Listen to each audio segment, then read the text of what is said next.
Entonces, damos inicio a esta sesión número 8, que nos va a traer a recordar seguramente muchos temas que ya en su momento habremos trabajado en algunas capacitaciones anteriores, sobre todo los que han sido, están acreditados como conciliadores, pero vamos a hacer hincapié en el tema de la redacción de las actas de conciliación y también en el uso de los formatos establecidos por el Ministerio de la Mujer y Poblaciones Vulnerables, que son dados para su uso dentro de las defensorías del niño y el adolescente y también en las demandas. A ver, vamos a ver cómo... Bien, los temas que vamos a trabajar el día de hoy, en primer momento, va a ser el carácter de las actas de conciliación. En un segundo ítem serán los tipos de actas que se pueden realizar dentro de la Defensoría del Niño y del Adolescente. La propia redacción de las actas de conciliación y como último tema, una visualización de todos los formatos e instrumentos para la atención de casos en las Defensorías del Niño y del Adolescente. Entonces vamos a empezar con el carácter de las actas de conciliación. A ver si me permite. Bien, la conciliación en sí es un proceso extrajudicial, no es un proceso en realidad, la palabra ahí está mal colocada, es un procedimiento porque es extrajudicial. Los procesos solo se realizan en los juzgados o órganos jurisdiccionales. Sin embargo, las actuaciones de las personas, en este caso de los conciliadores, se dan básicamente por procedimientos y de manera extrajudicial. Sobre todo la conciliación, que es un procedimiento, ayuda a que dos o más personas que se encuentran en conflicto logren pues restablecer su relación gracias a un intermediario o tercero denominado conciliador. El conciliador es un facilitador de la comunicación.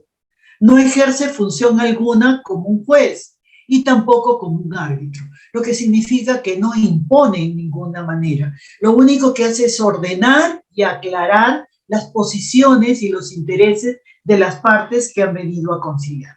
Por ello, para los abogados esta tarea resulta un poquito complicada porque además de las personas están acostumbrados a buscar siempre una posición frente a las partes de acuerdo a la ley y encima de la razón, ¿no? Entonces se nos hace un poquito complicado. Y si hablamos también con los psicólogos, también tienen sus complicaciones, vamos a decir, para hacer una audiencia de conciliación, porque siempre sesgan un poco al tema de la terapia, porque es su especialidad, igual los abogados. En el Perú, la ley 268972 es la ley que se entiende justamente como institución o ley norma que podemos establecerla para los que acuden a las defensorías del niño, niña y adolescente, para que se asista en la búsqueda de la solución de un problema que están en conflicto y que las partes en realidad no encuentran la solución. La ley ha adoptado esta decisión en el rol básicamente de que un tercero pueda lograr voluntariamente que las partes puedan llegar a un acuerdo sin pisar una comisaría, sin pisar un órgano jurisdiccional, o sea, un juzgado o fiscalía, dependiendo de las circunstancias que pueda ser el conflicto. El carácter también de las actas de conciliación, vamos a recordar un poquito previo a realizar el acta de conciliación, está dentro y estipulado dentro de la estructura de las etapas que tiene un procedimiento conciliatorio. En primer lugar está la recepción, la calificación, la ejecución de la acción y disposición y también el seguimiento que se tiene que hacer en el acta. Recordemos, y eso lo pongo en consideración de cada uno de ustedes, que en los centros de conciliación rara vez se hace esta última etapa, la de seguimiento, porque no es parte de su dinámica extrajudicial. Sin embargo, en las defensorías del niño, niña y adolescente sí se exige que haya un seguimiento y se estructure el seguimiento para la ejecución de las acuerdos que se han tomado en la audiencia de conciliación y si se han plasmado en el acta conciliatoria. Entonces, como ejecución de acciones, vamos a recordar un poquito, también tenemos la propia conciliación, el realizar un compromiso, el determinar que de repente hay acciones administrativas que hay que realizar al momento de calificar el caso que estamos atendiendo o derivar o denunciar el caso si es que encontráramos que hay delitos o faltas con respecto al caso que se nos está exponiendo en la Defensoría. La conciliación extrajudicial en las defensorías es un mecanismo alternativo orientado a la solución del conflicto en el ámbito familiar y sin necesidad de iniciar un juicio, en el que participa un tercero denominado conciliador, que permite que las partes involucradas en el conflicto lleguen a acuerdos de manera voluntaria y que satisfagan a los intereses de ambas partes, atendiendo el principio sobre todo del interés superior del menor dentro de lo que la ley prevé. Al ser producto de la intervención de la Defensoría del Niño y del Adolescente, se va a promover mediante la conciliación el bienestar familiar y sobre todo de los niños, niñas y adolescentes en especial.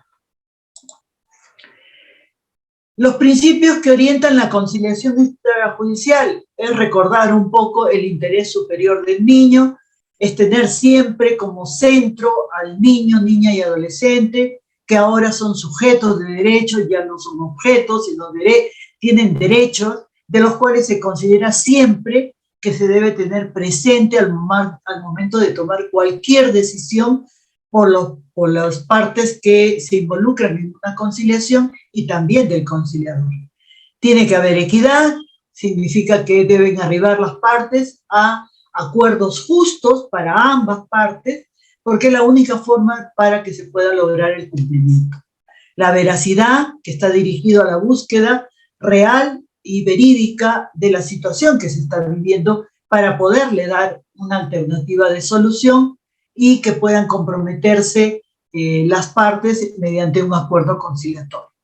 La buena fe, que es un principio de confiar que las partes están en el procedimiento de una manera honesta, de una manera leal, en convicción de que los resultados de esa conciliación van a beneficiar al menor, ¿no? Que mayoritariamente tienen un vínculo bastante estrecho porque generalmente son los padres los que llegan a las audiencias de conciliación. Y un requisito indispensable, esto para los conciliadores y personal de las defensorías, la confidencialidad.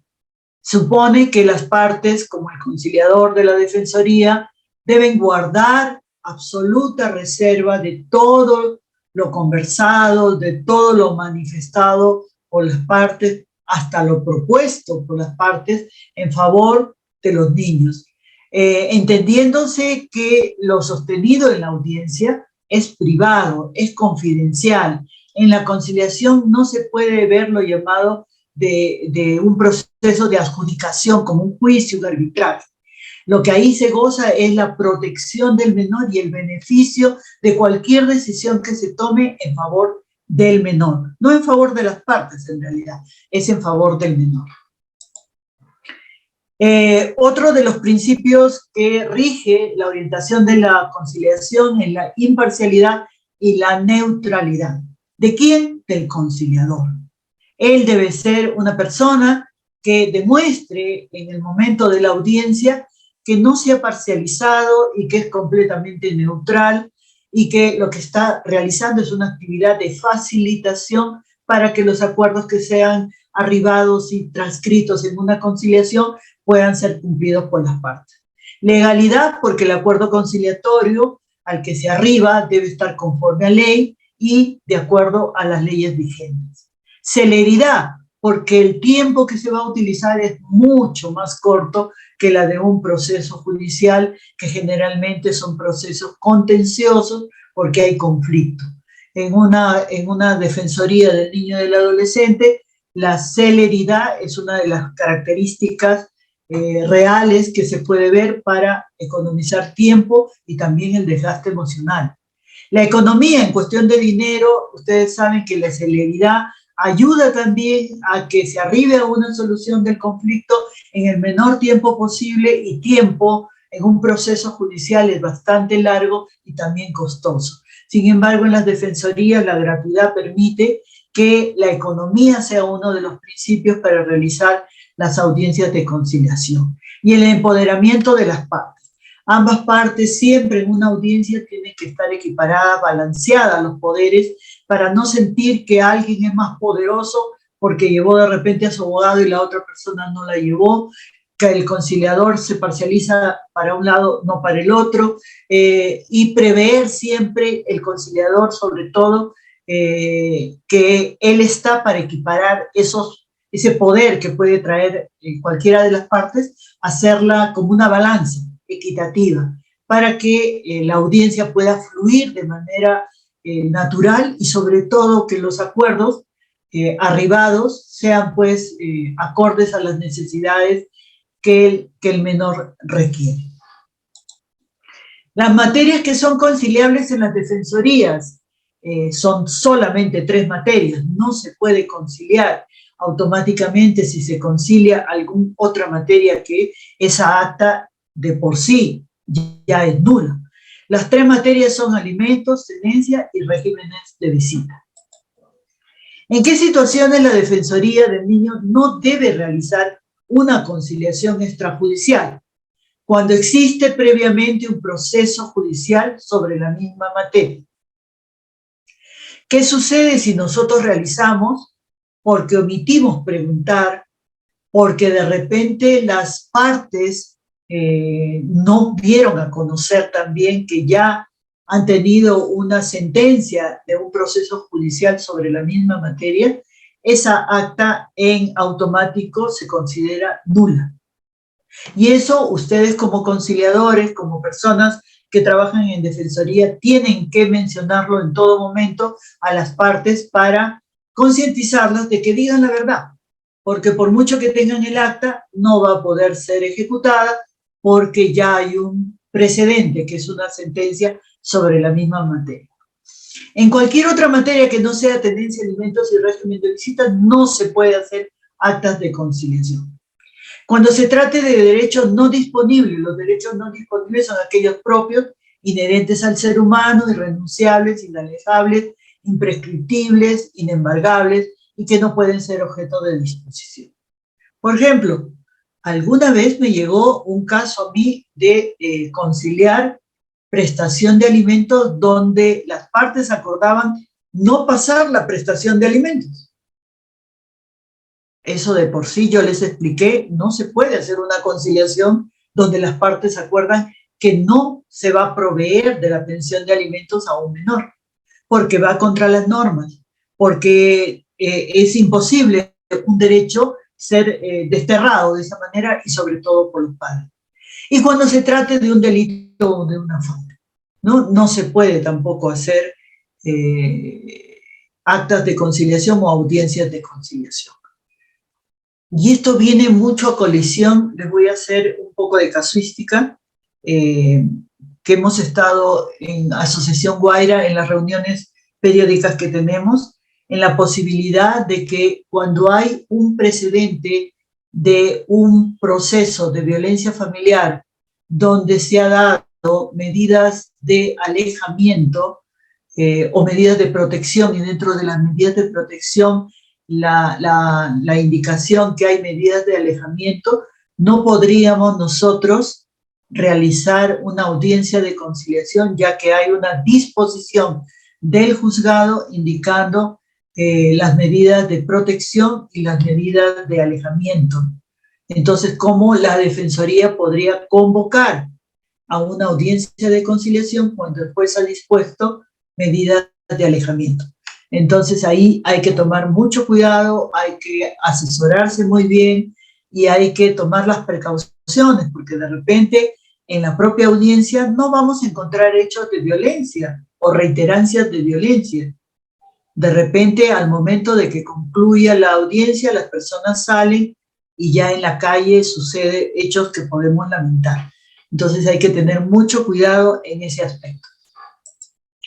¿Qué significa realizar una conciliación extrajudicial con título de ejecución? ¿Qué es lo que las defensorías del niño y del adolescente, después de ser acreditadas por el ministerio, pueden realizar estas actas de conciliación con título de ejecución?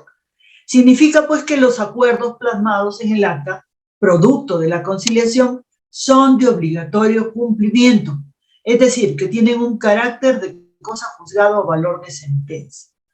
Entonces, eso nos responsabiliza mucho a los que realizamos o redactamos actas de conciliación. ¿Por qué? Porque un acta mal redactada, un acta que no está acorde los acuerdos a la ley y tiene valor de sentencia, puede ser revocada, anulada y puede hasta ser la defensoría sancionada, porque no podemos hacer conciliaciones con título de ejecución que vayan en contra de las normativas establecidas para el carácter conciliatorio. ¿Qué requisitos se debe cumplir para que una defensoría de niño y adolescente sea autorizada para realizar conciliaciones extrajudiciales con título de ejecución? Primero, está registrada en la Oficina de Defensoría de la Dirección General de Niñas, Niños y Adolescentes del Ministerio de la Mujer y Poblaciones Vulnerables. Contar con un abogado para que al final del acta pueda verificar la legalidad de los acuerdos. Contar por lo menos con una persona acreditada como conciliador en la Defensoría del Niño y del Adolescente. Disponer de la infraestructura inmobiliario adecuado y el ambiente privado para las conciliaciones. Contar con un adecuado sistema de archivo y registro de las actas de conciliación y contar con el personal de apoyo que garantice la entrega de las invitaciones a las audiencias de conciliación, como también contar con el compromiso de la máxima autoridad que regenta la Defensoría del Niño y del Adolescente para apoyar la labor de la conciliación en la misma, así como la continuidad del servicio expresado mediante declaración jurada o carta de compromiso. Esto sobre todo va muy enfocado a la situación que viven las municipalidades cuando hay estos cambios de gobiernos locales y hay cambio de personal, ¿no? Entonces, lo que se prevé es que es necesario siempre que el personal que está actuando en estas acciones conciliatorias sea la misma, que tenga la preparación adecuada y que sobre todo sepa realizar las audiencias de conciliación y redactar perfectamente las actas de conciliación. Y acreditar, otro requisito es acreditar que tenga un horario de atención como mínimo de 10 horas semanales. Esas son las establecidas por el Ministerio de la Mujer para que realmente la Defensoría cumpla con poder realizar las conciliaciones extrajudiciales y estas actas tengan título de ejecución. A ver si pasa la diapositiva. ¿La autorización convierte a la Defensoría del Niño y del Adolescente en un centro de conciliación? No. No tiene nada que ver un centro de conciliación. Su régimen está establecido por el Ministerio de Justicia. La actividad que realiza una Defensoría del Niño y Adolescente, su régimen legal está autorizado por el Ministerio de la Mujer. Entonces, no tiene nada que ver cómo funciona una defensoría con un centro de conciliación. Son cosas completamente distintas. Sus autorizaciones son realizadas en instituciones completamente distintas. Una en el Ministerio de Justicia y Derechos Humanos y el otro en el Ministerio de la Mujer. Dicha atención no restringe tampoco la conciliación, sino que va más allá, al ser obligatorio que las defensorías efectúen el seguimiento posterior del cumplimiento de acuerdos alcanzados. Eso es el adicional que tienen las defensorías, que los centros de conciliación no lo tienen. No sé si en la siguiente diapositiva, sí. Antes de pasar a esta diapositiva, no quiero olvidarme, y me he olvidado de ponerlo en la diapositiva, el hecho de que ustedes sean conciliadores, pero la Defensoría no tenga la acreditación como sus actas no tengan valor de título ejecutivo, ustedes pueden realizar la conciliación.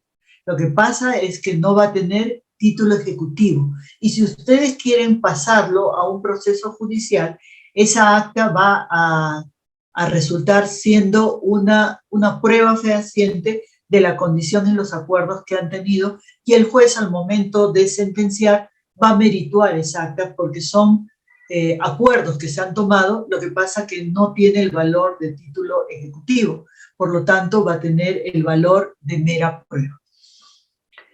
A ver, vamos a ver, no. Los tipos de acta que se realizan en las defensorías del niño y el adolescente son dos, básicamente. La conciliación, que son en materia de alimentos, tenencia y regímenes de visita, y la de compromiso, cuando se trata sobre los temas de normas de comportamiento y reconocimiento voluntario de filiación de hijo extramatrimonial o extrajudicial. Son los dos tipos de acta, y en esta noche vamos a hablar sobre todo de las actas de conciliación. ¿Cómo termina una acta de conciliación o un procedimiento conciliatorio? Termina de cualquiera de estas tres maneras: con acuerdo total, dependiendo de las materias que se han solicitado conciliar; en acuerdo parcial, cuando solamente una, dos, o de repente solamente una de las tres, o dos de las tres se han conciliado, eso se llama acuerdo parcial, y en eso termina un procedimiento conciliatorio.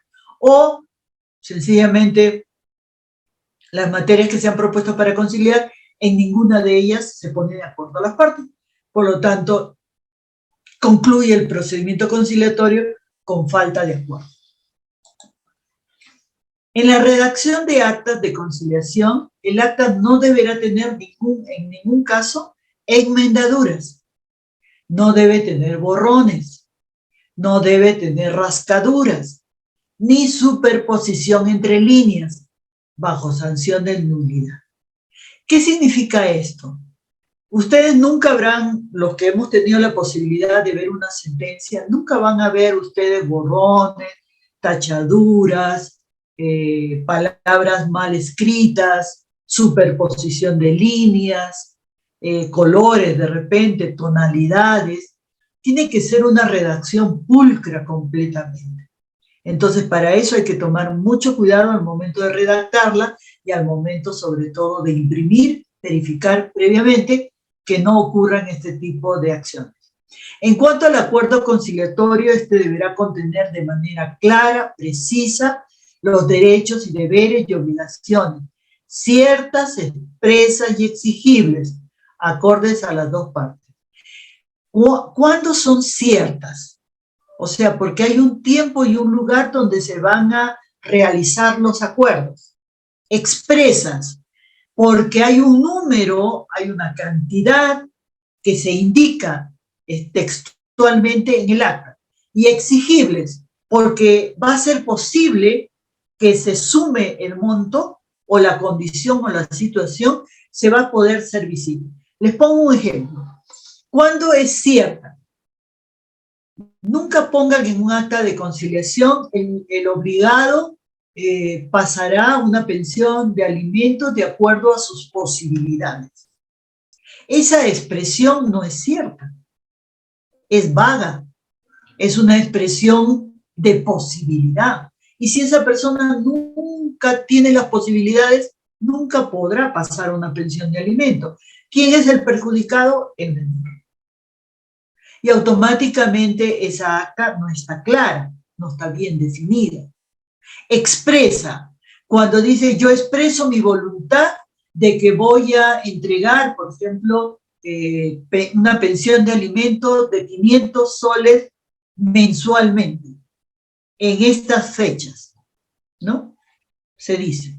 O voy a hacer la visita a mi hijo en el domicilio de la madre los días domingos a las 8 de la mañana hasta las 12 del día, ¿no? O voy a externar a mi menor hijo de la casa de la madre desde el día viernes hasta el día domingo a mediodía. Eso es expreso, Eso está bien claro. Lo va a retirar, lo va a visitar dentro de la casa, lo va a llamar por teléfono. ¿En qué horas? La madre tiene que saberlo, no va a estar a disposición del padre, ¿no? A veces dicen, sí, se les ha dado regímenes de visita, pero él viene cuando quiere, toca la puerta cuando quiere, se lo lleva al niño cuando quiere, a veces viene hasta tomado. Entonces, eso no es expreso y en el acta de conciliación tiene que estar expreso. La tenencia también. ¿Quién va? Se le otorga la tenencia, el acuerdo de quién se otorga la tenencia, a la madre o al padre, ¿no? O dependiendo pues de la situación como es. Y exigible, ¿por qué?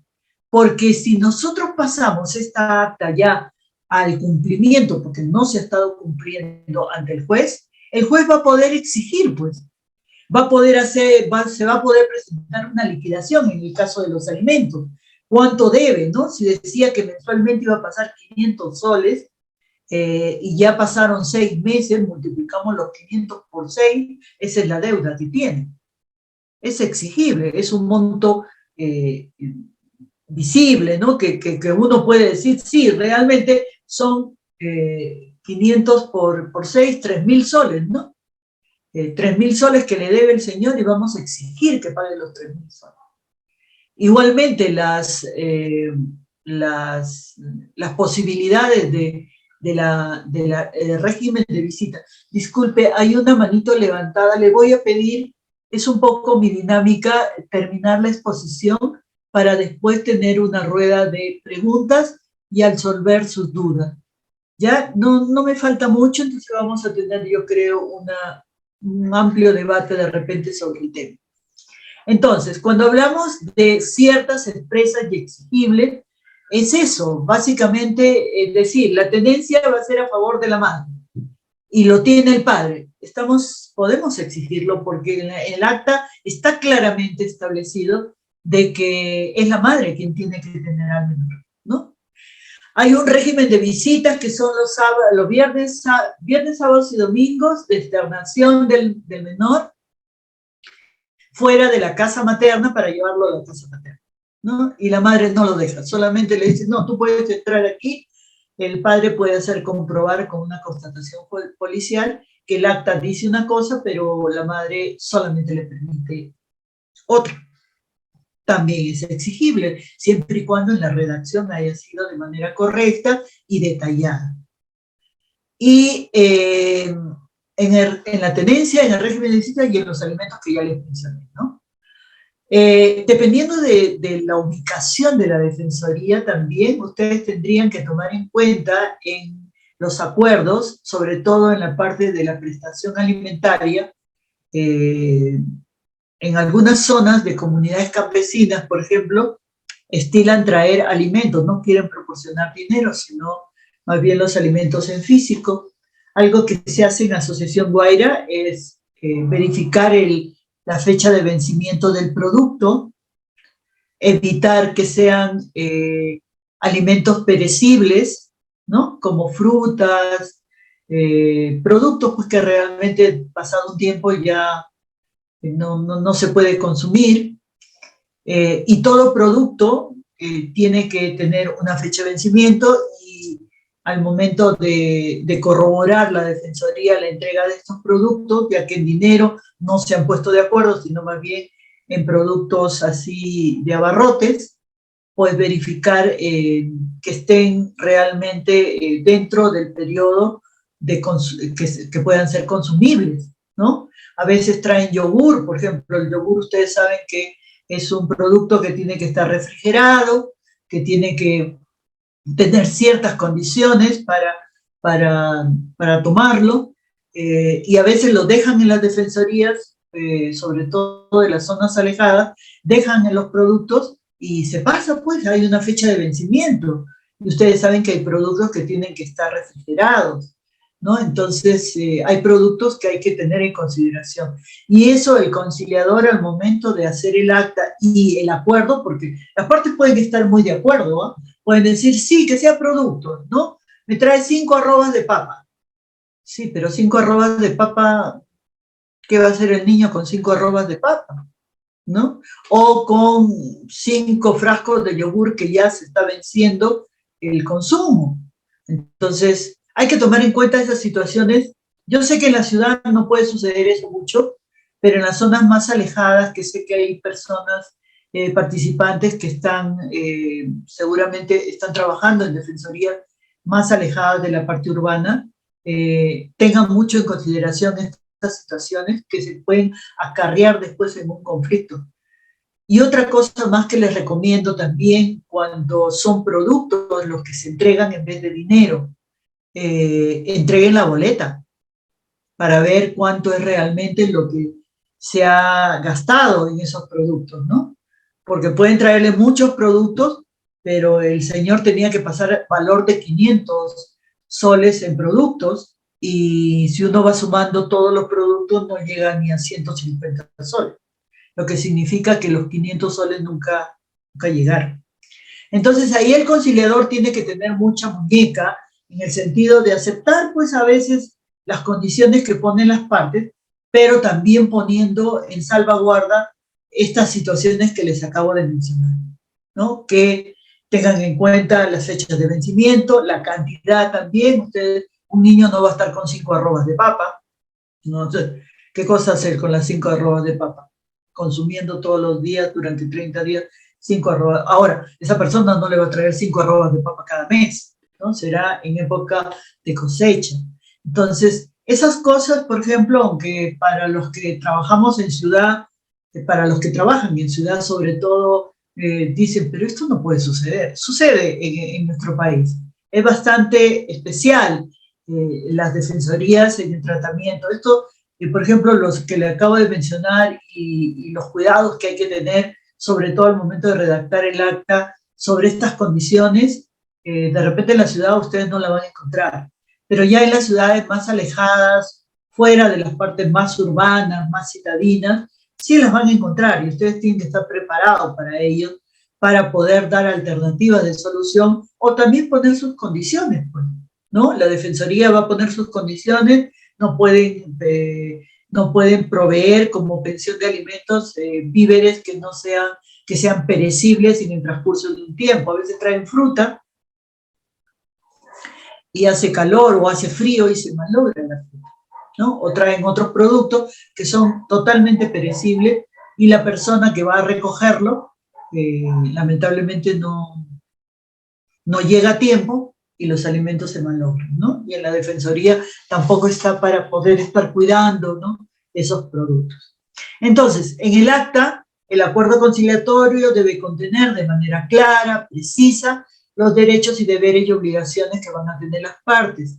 Y deben tener estas 3 palabritas súper importantes, que sean ciertas, que sean expresas y que sean exigibles, ¿no? No podemos inventar, ¿no? Que va a traer, no sé, pues algo que ni siquiera en la zona existe y que lo va a traer. Seamos realistas, pisamos tierra y tenemos que en el acta realmente los acuerdos tienen que ser ciertos, verdaderos, se van a cumplir, expresos, porque está expresada en la voluntad, y exigible, porque al momento del no cumplimiento vamos a poder exigir el cumplimiento del mismo, porque han sido redactados los acuerdos de manera coherente, verdadera, y que realmente se van a poder exigir en su momento y en el lugar adecuado. El acta es el documento que contiene las obligaciones ciertas, expresas y exigibles, por lo cual a pedido de partes se puede iniciar un proceso único de ejecución ante el juzgado de paz letrado para obtener el cumplimiento de las obligaciones. Esto siempre y cuando, y me preguntan mucho también, ¿cuánto tiempo espero? ¿Cuánto tiempo espero para yo poder iniciar un proceso judicial en el juzgado de paz de título de ejecución del acta de conciliación? No se puede esperar pues 1 año, 2 años, 5 años a veces esperan, ¿no? A los 3 meses ya creo que es un tiempo prudencial, ya se puede ver si realmente la persona primero, tiene la capacidad de cumplimiento de todos los acuerdos. Segundo, tiene la voluntad de cumplir. Y tercero, pues, o sea, la Defensoría tiene que estar muy atenta. Ese es el seguimiento que se debe hacer en primera instancia si es que el acta no se está cumpliendo. ¿Qué requisitos de validez debe tener el acta de conciliación? Lo primero, la fecha y lugar de donde se realiza la audiencia de conciliación. El número correlativo del acta. El acta tiene número correlativo. El número de expediente, o sea, del caso. Puede ser el caso número 20 y el acta puede ser el acta número 5, porque todos los casos que ingresan a la defensoría no tienen, no concluyen en un acto conciliatorio. Entonces pueden haber, pues, en un mes pueden tener 15 casos y pueden haber realizado 3 actas de conciliación. Entonces, el número va a diferenciar un poco el número del expediente y el número correlativo del acta. Después vienen los nombres completos y el número de DNI del conciliador. Y si fuese posible, si tiene su número de acreditación como conciliador, mucho mejor todavía. Tiene que poner sus nombres completos y el número de DNI. El nombre completo y el DNI, dirección, número de celular, correo electrónico de las partes, si lo tuvieran, pero por lo menos del celular, tanto en este caso, de tenencia, régimen de visita y alimentos de los padres, pues, ¿no? Del padre y de la madre. Los nombres completos como se exhibe en el DNI, no como lo que le están diciendo a ustedes. Cuidado que ahí a veces en la confianza puede generar que dígame su nombre completo, con N, con E. Tómense la molestia de pedir el DNI en físico y transcribir lo que dice el DNI. Transcribir exactamente lo que dice el DNI en el... ¿Por qué?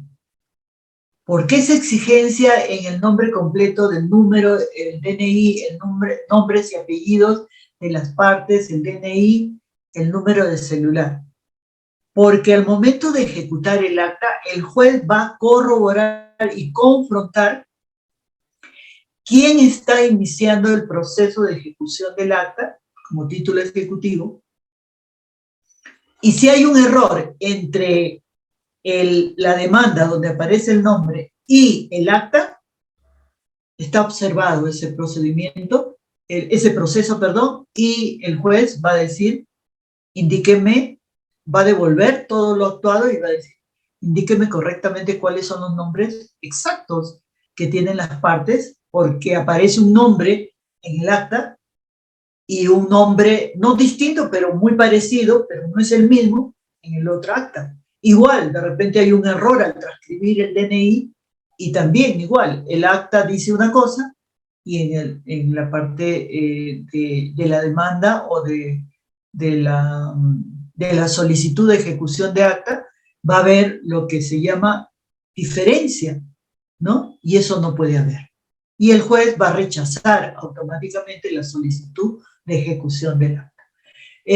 Nombre completo, bueno, ya he dicho el nombre completo de las partes, el número de DNI, número de celular, el correo electrónico, si lo tuviera.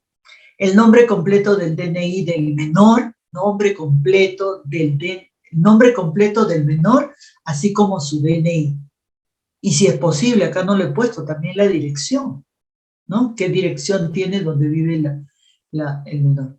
Huella digital de las partes intervinientes o de sus representantes legales, de ser el caso. Puede suceder, aunque muy poco ha sucedido, pero puede darse el caso que ustedes tengan una solicitud de conciliación y resulte que el padre o la madre están muy alejados y piden su representación. Eso tiene que ser por escritura pública y notaría, otorgándole un poder a algún familiar o persona que el padre o la madre se indique para representarlos en la toma de decisiones para la audiencia de conciliación. Sucede muy pocas veces, o sea, yo les voy a ser sincero, muy contados ni con los dedos alcanzaría, o sea, realmente es muy pocas veces, porque también es costoso, pero supongo que en las partes citadinas, más de ciudad, más de capitales, puede suceder ese hecho, puede suceder. Entonces tenemos que estar preparados también para eso. Como nosotros, como conciliadores, verificamos si realmente la representatividad es legal, ¿no? De una de las partes, ¿no? Ha presentado sus documentos adecuadamente, es un poder que le está otorgando, el límite del poder también, porque a veces es solamente para representarlo y no para proponer fórmulas conciliatorias. En en el poder de representación tiene que especificar que la persona que está representando al padre o la madre va a tener el poder de proponer y, vamos a decir así, comprometerse con los acuerdos. O sea, no es solamente sentarse y estar ahí en la audiencia, porque la audiencia es muy dinámica y por lo tanto en la audiencia también se van a proponer acuerdos que se van a tener que cumplir y el representante de alguno del padre o de la madre va a tener que asumir una postura de proponer también y comprometerse al cumplimiento. Entonces, y eso tiene que estar bien expresado en el poder de representación que va a presentar el representante, valga la redundancia, del padre o de la madre. Y por último, el nombre, registro, colegiatura, firma y huella del abogado de la defensoría, en este caso de la DEMO. Vuelvo a repetir, el abogado no solamente coloca su sello, su firma, el sello aparece en la colegiatura, el colegio, la colegiatura, el número de colegiatura en el colegio profesional, sino también a veces, muchas veces, se olvidan de colocar la huella del abogado. Y hay jueces, al momento de ejecutar el acta, hay jueces muy acuciosos en los cuales observa esta omisión. Dice, sí, está el nombre, está el registro, está la firma, pero no hay la huella. ¿Dónde está la huella? ¿No? Entonces, tengan mucho cuidado también para que su acta sea realmente, esté en las perfectas condiciones para poder ejecutarla, tiene que estar investida con todos estos requisitos de validez para que el acta realmente pueda ser ejecutada en el órgano jurisdiccional. El acta de conciliación, no sé si la ven bien, ven bien, bueno, es una fotografía, no sé si la ven bien. Sí, doctora, sí se puede ver. Sí, ya, perfecto. Ya. Miren, el acta de conciliación tiene partes, ¿ya? Eso ya está estructurado, es el formato número 9A, que el Ministerio de la Mujer ha tenido bien proporcionar a todo el personal de demunas y de defensorías para que estandaricen la forma de llevar adelante una audiencia de conciliación y plasmar todos los acuerdos en este modelo, en este formato de acta de conciliación. Y si ustedes se dan cuenta, en el primer acápite está el nombre de la Defensoría del Niño y del Adolescente. Luego está el nombre del que autoriza de ser el caso, si hay una resolución o un número que autoriza el funcionamiento y la posibilidad de hacer actas de conciliación. Está el número de expediente, está la dirección de la defensoría y está el teléfono que es necesario tener. El número de acta, si se dan cuenta, yo les pedí que tomen en cuenta el número de acta, donde está ahorita el cursor, ahí se coloca el número de acta. Y el número de expediente aquí abajo. Perdón, aquí. Número de expediente. Abajo ya está lo que es la dirección y aquí lo que está el teléfono. Entonces, teléfono de la defensoría.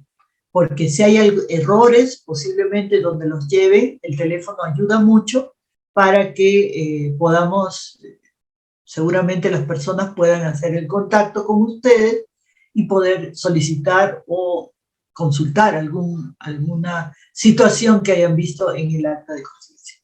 En el número 1 vamos a encontrar los datos. ¿Los datos de quién? los datos de las personas que van a estar participando o que han participado de la audiencia de conciliación y que ahora se transcriben en el acta de conciliación. Habla primero en la ciudad de, provincia, departamento, hora en que se ha iniciado, año, ante quién han estado, si es defensor, conciliador, si es abogado, si es psicólogo, ¿no? También si es psicólogo, su número de colegiatura, si es abogado también. Miren, en la redundancia a veces está mejor la situación de un acta, ¿ya?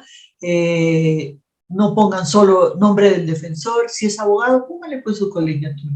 Si es psicólogo, póngale si es profesor, también creo que tienen colegiatura. Entonces, póngale, porque eso ayuda mucho a entender también cómo la audiencia se ha llevado a cabo y frente a quién ha sido ese tercero que ha ayudado a poder conciliar los temas que se han propuesto y que estaban en conflicto.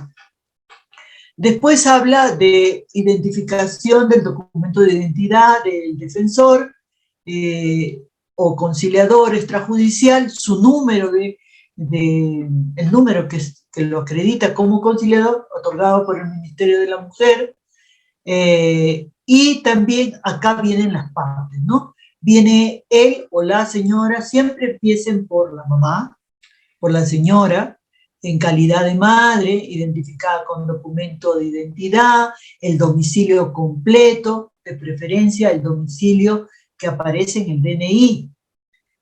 Siempre se va a tomar como legal el domicilio que aparece en el DNI, y así lo estipula la norma en el tema de identidad y sobre todo en derecho de personas.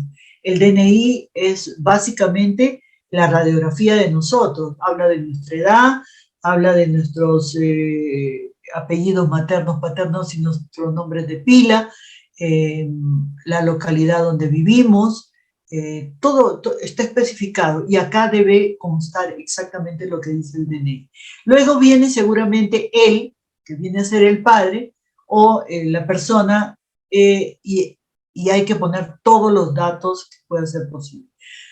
En este formato no está algo que recién con la pandemia se ha visto por conveniente, que es el número telefónico, el celular y el correo electrónico. Eso, por ejemplo, no está puesto acá. Y ustedes lo pueden agregar perfectamente en cada uno de los casos, tanto de la madre o del padre. Y también habla en el caso de existir testigo a ruego. Antes de entrar a lo que es el testigo a ruego, voy a hablarles acá tampoco habla de la representatividad. ¿Qué sucede si algún padre no puede asistir a la audiencia y otorga poder de representatividad a un familiar, pariente, hermano, o a la propia abuelita de repente, o a un amigo? No está acá tampoco en este formato, pero se puede dar en la realidad que esa situación se presente. Y hemos hablado bastante de la representatividad. En el caso de existir testigos a ruego, generalmente los testigos a ruego están establecidos para las personas que, pueden ser personas analfabetas totalmente, que no puedan leer el acta cuando ya ha sido redactada, o porque tienen alguna discapacidad, o son ciegas, o son sordomudas. Entonces tiene que haber alguien que les verifique, alguien de su confianza, para que les corrobore que todo lo que se ha hablado, discutido o establecido en la audiencia de conciliación realmente se está transcribiendo en el documento. Entonces puede suceder que exista el caso que haya la presencia de un testigo a ruego. Así se le denomina a la persona que le va a transmitir a otra persona que tiene alguna limitación para poder comprender el contenido ya de la transcripción de los acuerdos. Dice nota acá, Igual, perdón, en el testigo o como los representantes también tienen que poner el nombre completo, el DNI, el domicilio y la calidad, ¿no? A nombre de quién está haciendo testigo a ruego. En el caso del testigo a ruego, a nombre de quién. En el caso de la representación, ¿a quién está representando? ¿No? ¿Al señor o a la señora? ¿A cuál de los dos? Hay que ponerlo acá. No es cuestión de poner testigo a ruego, señor Mario Pinillos García, y punto, con DNI número tanto, domiciliario tanto. Sí, pero ¿cuál es su función dentro de la audiencia de conciliación, sabiendo que en la audiencia de conciliación solamente hay tres partes? Está el defensor y las partes en controversia. Nada más. O en litigio o en conflicto. Nadie más. Pero si ya hay un testigo a ruego o hay un representante legal, pues hay que colocarle los datos que también hay que precisarlo en este documento. En el caso de representantes legales, sírvase poner lo que faculta expresamente a celebrar la conciliación extrajudicial y suscribir el acta. Lo que yo les decía, verifiquen si el documento que se le ha otorgado de representatividad otorga la posibilidad de proponer acuerdos y sobre todo comprometerse a su cumplimiento. Porque puede ser solamente un poder de representación. O sea, yo estuve presente en la audiencia. Punto. Eso es todo.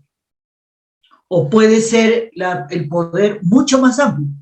Sí, tú tienes, aparte de representarme y estar presente en la audiencia, puedes tener la capacidad de proponer soluciones al conflicto por el cual se han reunido.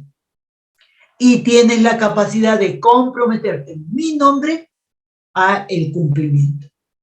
Ojo, mire que esas tres cosas tienen que tener el poder. Si no tiene esos tres, es como si hubieran traído a una persona, lo hubieran puesto ahí para que sea espectadora nada más del acto conciliatorio. Pero al final no va a haber conciliación porque como no tiene poder de decisión, no tiene capacidad de propuesta y menos el compromiso de cumplimiento, no va a servir para nada esa audiencia y menos es la conciliación. Bien, a fin de que se asista, ya, perdón, vamos a ir a la siguiente diapositiva, que es la segunda parte del acta de conciliación. Hechos expuestos en la solicitud.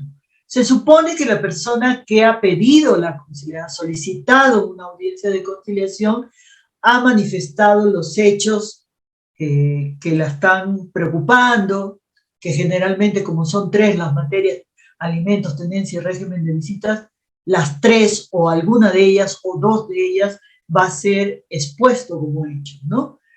El padre no facilita o no proporciona la pensión alimenticia y solicita una audiencia de conciliación para que el padre se comprometa a establecer, primero, establecer mediante acuerdo el monto, la manera como va a ser entregada y sobre todo el cumplimiento de ese acuerdo. En tenencia, establecer pues quién de los dos va a tener la responsabilidad de que el menor esté al lado suyo. Y en el régimen de visitas, estructurar adecuadamente cómo va a ser la forma periódica de las visitas que va a ser otorgado a cualquiera de los padres. El que no tiene la tenencia, esa persona va a tener que tener toda una estructura de un régimen de visita.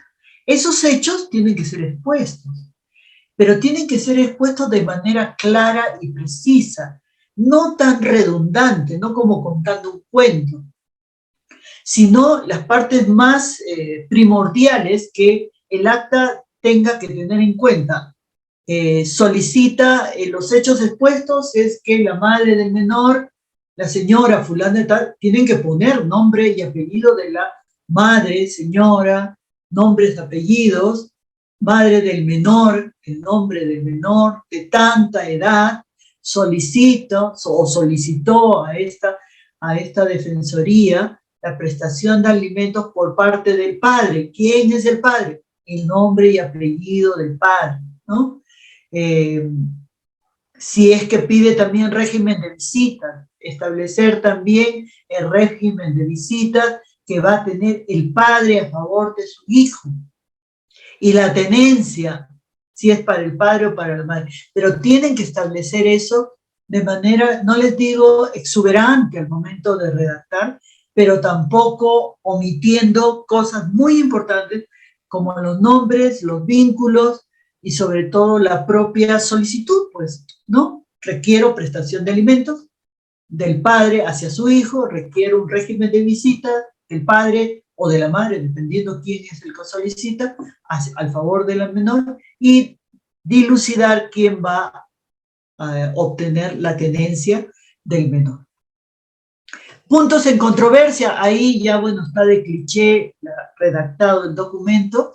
Lo que tienen que poner es básicamente una crucecita, un punto, algo que diferencie cuáles son los temas. Puede ser solamente alimentos, como puede ser solamente régimen de visita o solamente tenencia, o pueden ser dos de ellos, alimentos y régimen de visita, o puede ser alimentos y tenencia, o puede ser régimen de visitas y tenencia, cualquiera de ellos, ¿no? Pero siempre marcado.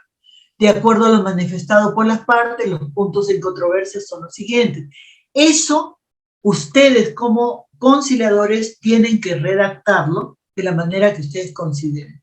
La prestación alimentaria mensual para el menor, el régimen de visitas que será otorgado por la madre al padre y la tenencia determinada en acuerdo por ambas partes. Eso es lo que redacta el defensor.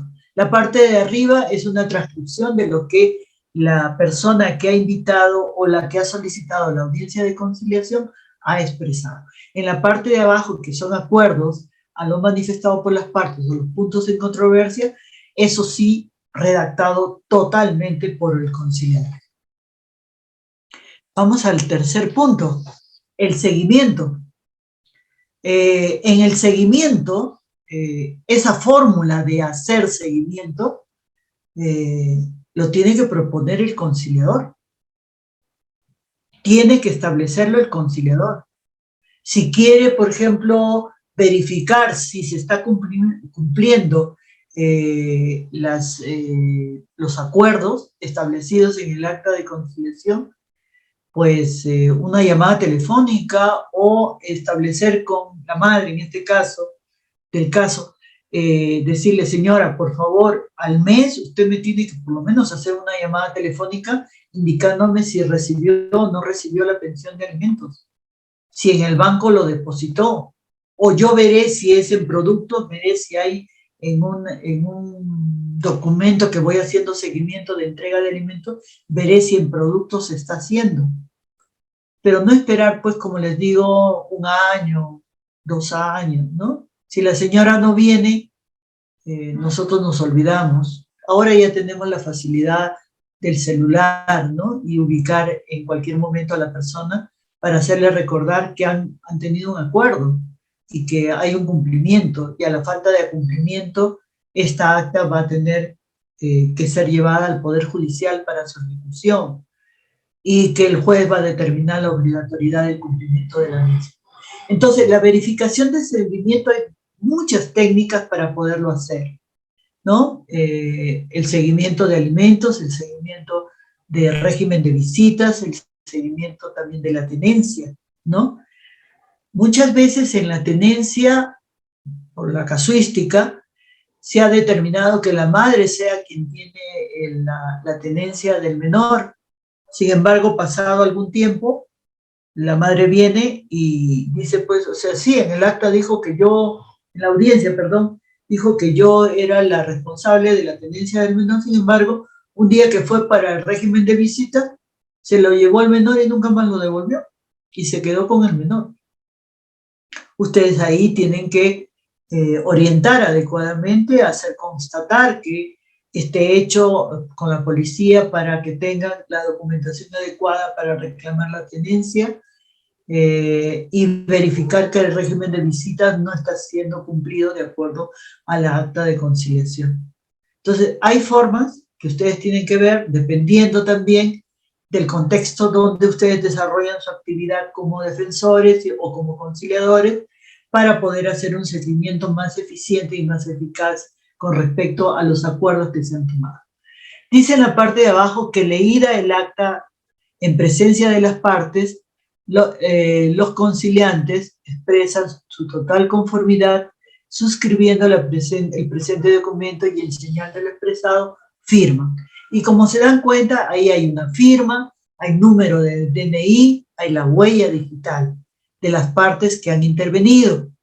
Y también si hay testigo a ruego o si hay representante legal, pues también de la misma manera va a tener que firmar, va a tener que poner su DNI y también su huella digital. Y después ya viene la firma del defensor, el sello de la defensoría, incluye también la huella digital.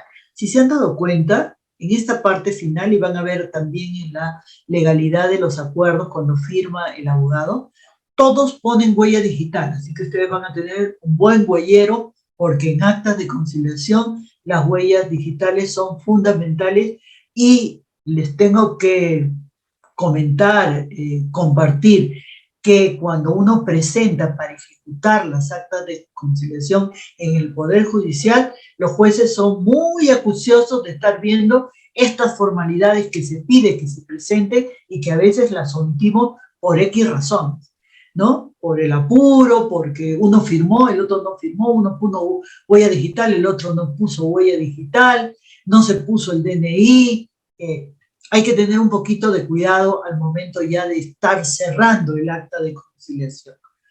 Y vamos a ver la parte final, que es la que permite que realmente las actas de conciliación tengan valor de título ejecutivo.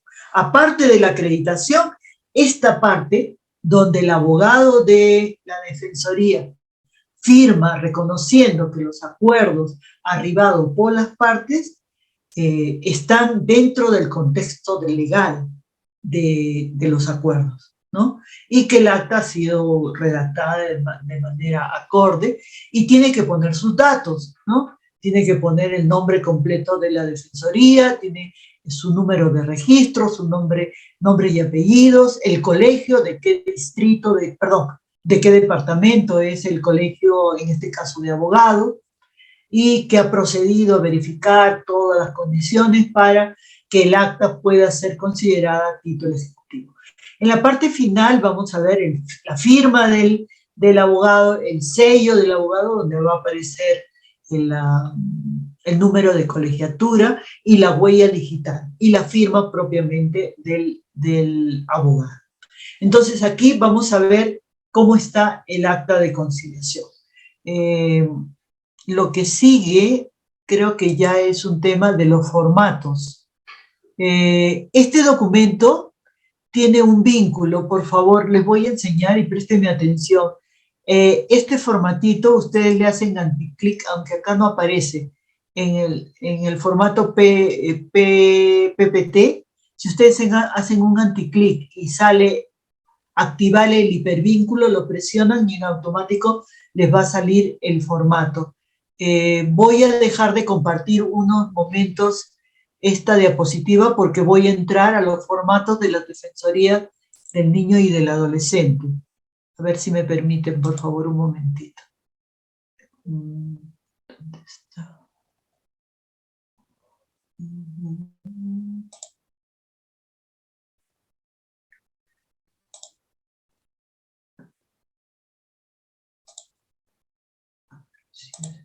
Sí.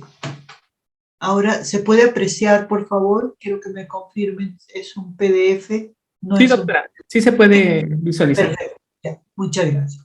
Bueno, este es un documento que generalmente todas las defensorías cuentan con este formato, sobre todo los que han llevado para poder ser acreditados para trabajar dentro de la defensoría.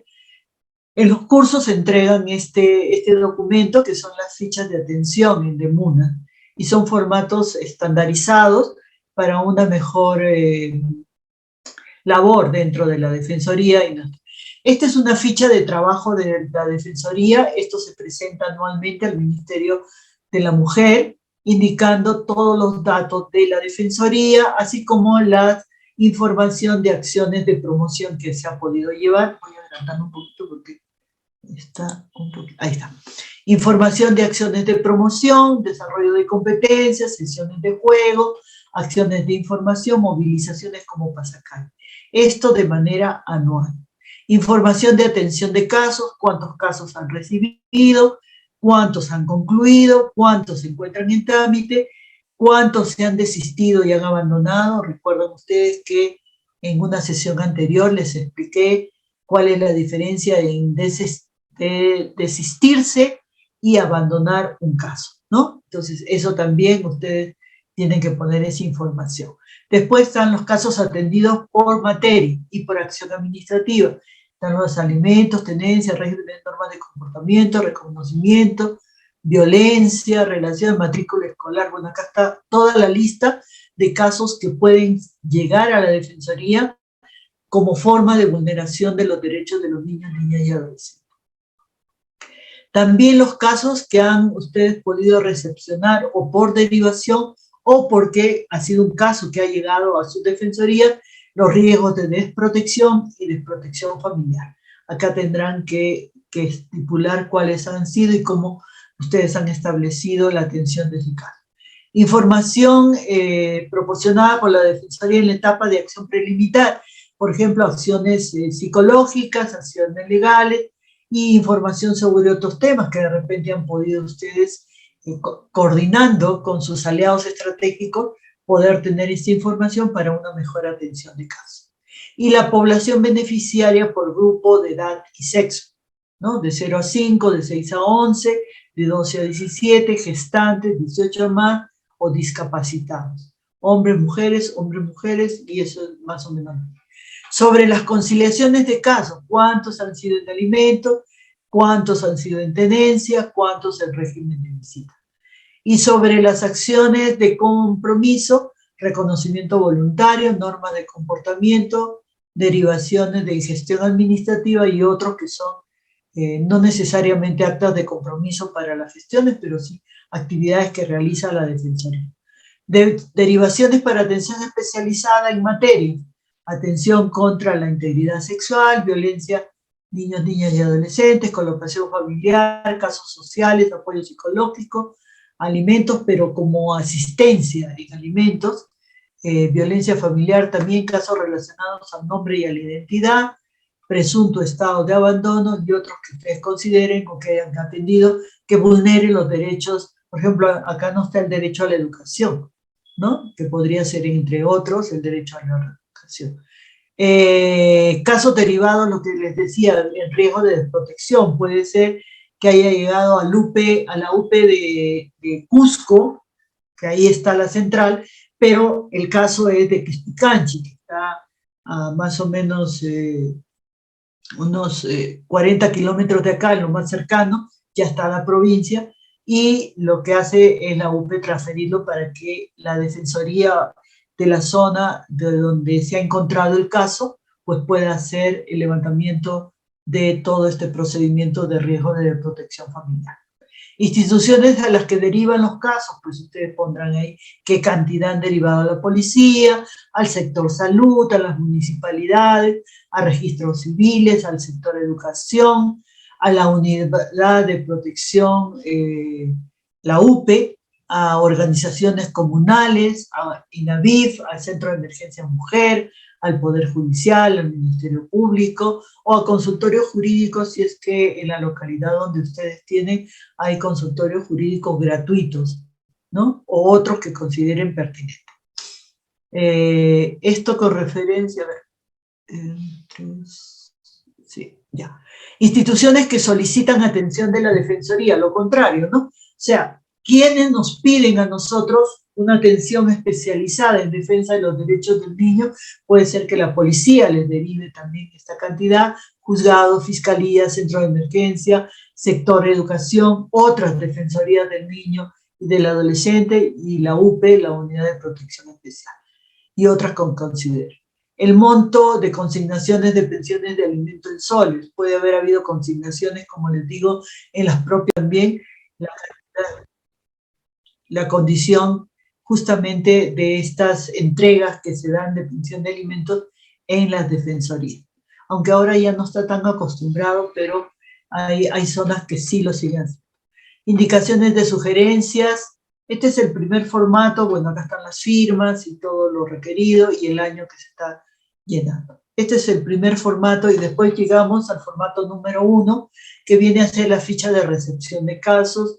Eso yo creo que ustedes más que nadie lo saben: nombre de la Defensoría, número de acreditación, número de expediente, datos, fecha y materia, quién es el informante, quién es el solicitante, quién es el afectado, toda su información, y conocer también si ha sido atendido por otros servicios, si cuenta con alguna otra actividad, hay que preguntarle a la persona, presuntos transgresores o presuntos obligados, hay que tratar de llenar toda esta información y hacer un resumen sucinto del hecho, ¿no? Y colocar acá qué acciones se van a tomar en cuenta para la atención del caso.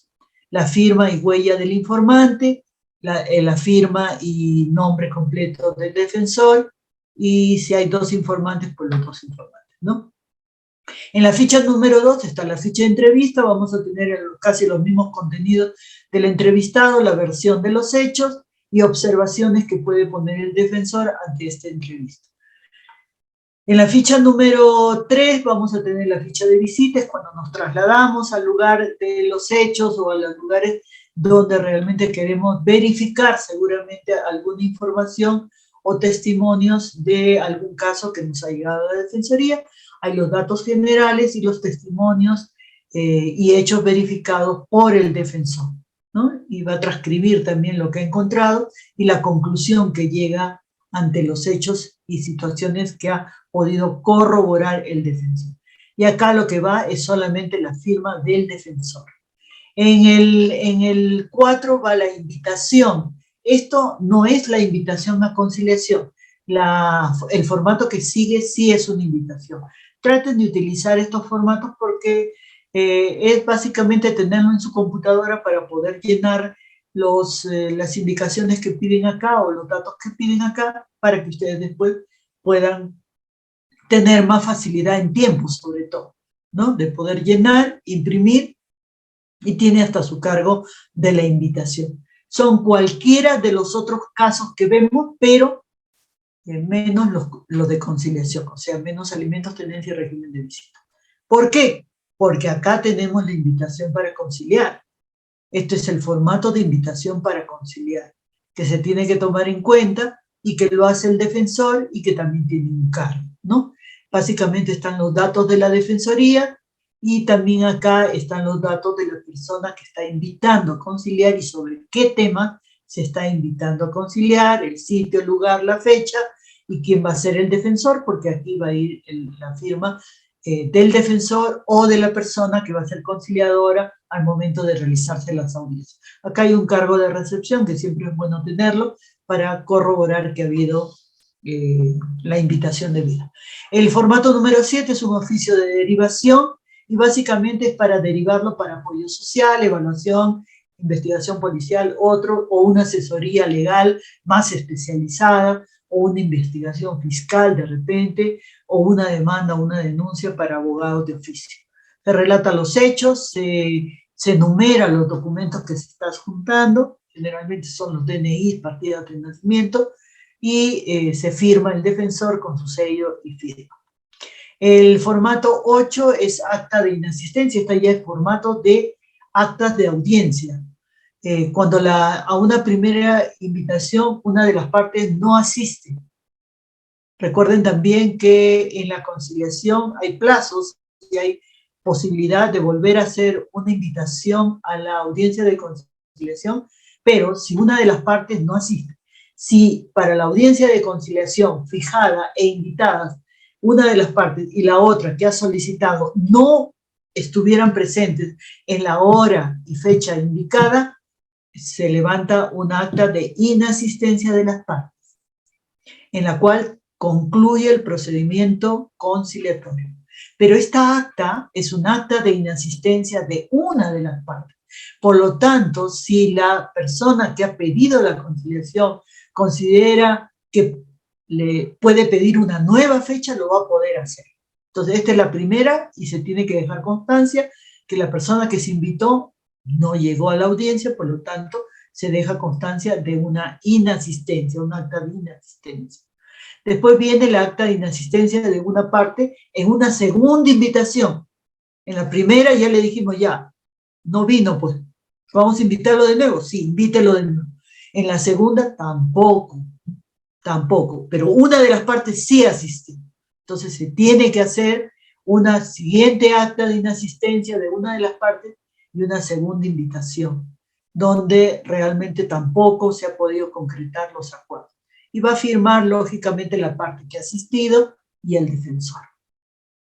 Después tenemos acá el acta de lo que les mencionaba, cuando ambas partes no participan, no llegan a la audiencia. Ustedes ya tienen que cerrar el caso con esta acta, ¿no? Indicando que realmente no, y solamente va a firmar el defensor, indicando cuáles fueron los hechos que motivaron y que no participaron, no vinieron a la fecha y ustedes cierran su caso y ya no pueden atenderlo. Van a tener que volver a abrir, si la señora regresa por X razones, y contará la historia, cuál fue la motivación para no asistir a la audiencia, tendrán que abrir un nuevo expediente.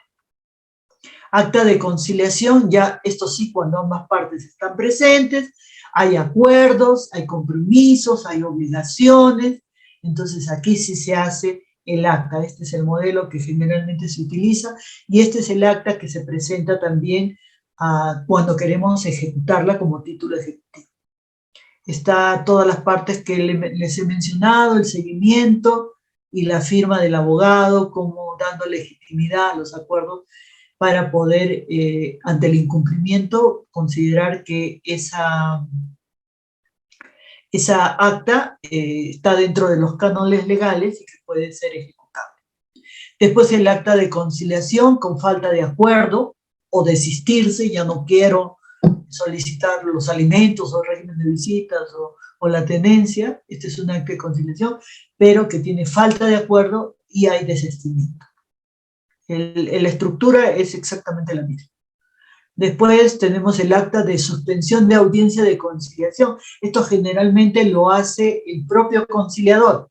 Y lo va a hacer, ¿por qué? Acá están los motivos por el cual el conciliador, si ustedes lo ven donde está la manito que se está moviendo, por incumplimiento de las normas de conducta. De repente la audiencia se va un poco vulgarmente hablando al tacho, porque las partes se ponen muy violentas, no hay un ánimo conciliatorio.